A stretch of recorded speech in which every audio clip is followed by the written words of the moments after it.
今回分析するシューズはシマノの RC502 通称 RC5 です。サイズはいつも通り42を分析しております。アッパー素材はシンセティックレザーにメッシュ、ミッドソールの素材は RC9 と RC7 がカーボンファイバーコンポジットだったのに対して RC5 はカーボンファイバー強化ナイロンという風にミッドソールのですね素材が変わっております。これがねどんな風に今日の結果に影響を及ぼすのかちょっと今から楽しみです。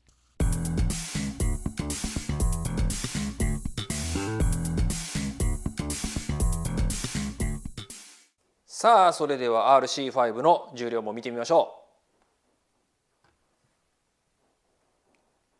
う。 RC5 は 250g ぴったり。カタログ値だと 241g ですからちょっとカタログ値より重い感じがします。それでは RC5 のスタックハイトを測りましょう。スタックハイトはねいつもの通りこの16箇所です。でこちらもまたいつもの通りインソールは取っちゃいます。さあそして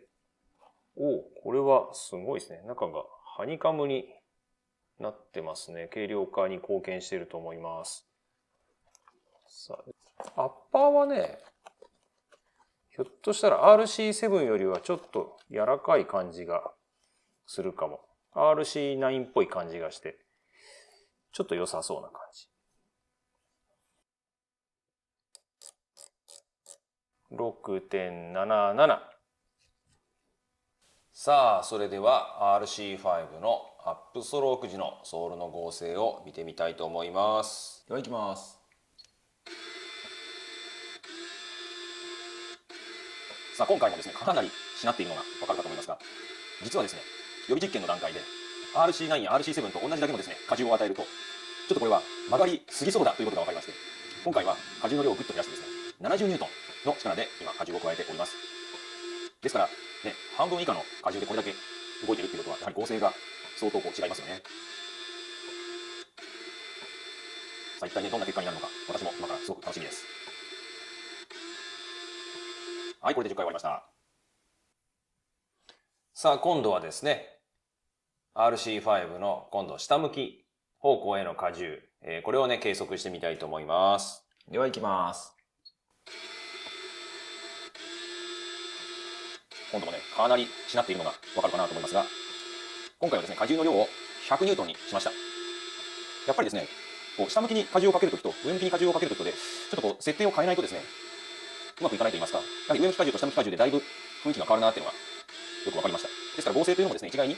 下向き荷重なのか上向き荷重なのかを考えずにひとまとめで言うんじゃなくて、やはりちょっとこう別個に分けて考えた方がいいなっていうのがもう確信として今だんだんと出来上がってきたなというそんな感じです。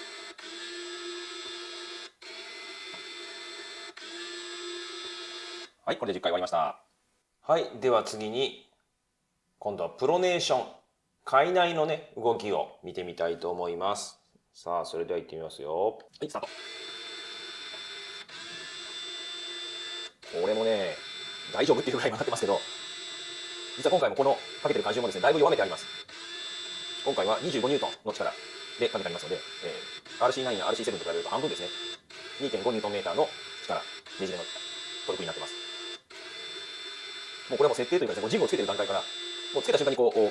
じれるのがよくわかるんですよね。RC9 とかだったらですね、このジグをつけても別になんか動くなっていう感じじゃないんですけれども、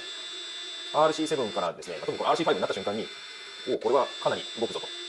という感じがしました。データがどんな風になるのか楽しみです。はい、10回終わりました。さあそして今度はスピネーション、海外の動きですね。こちらを計測してみたいと思います。では参ります。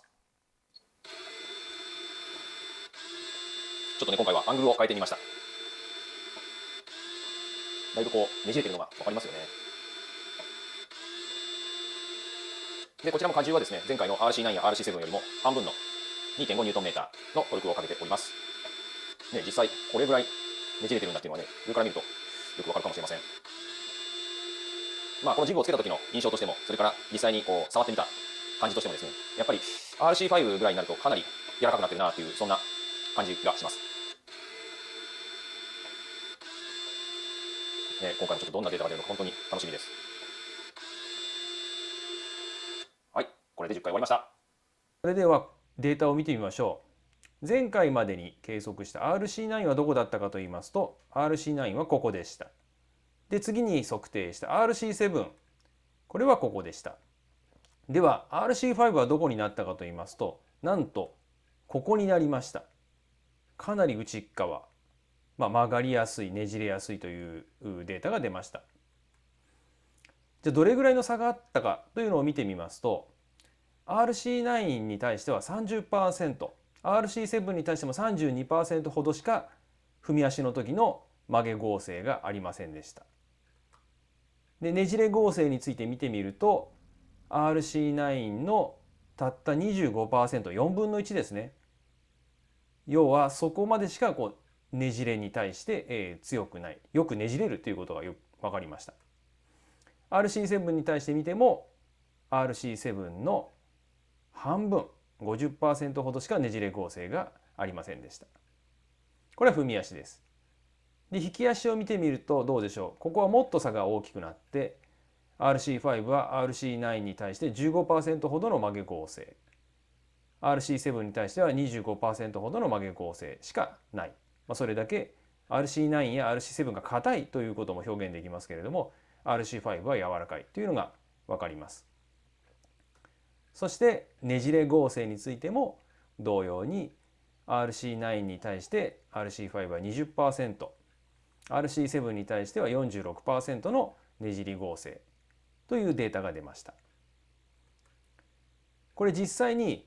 合成指数、メーカーが出している合成指数で見てみると、 RC9 は合成指数が12、 RC7 は10、 RC5 は8です。で、これ2ずつしか差がないんですけれども、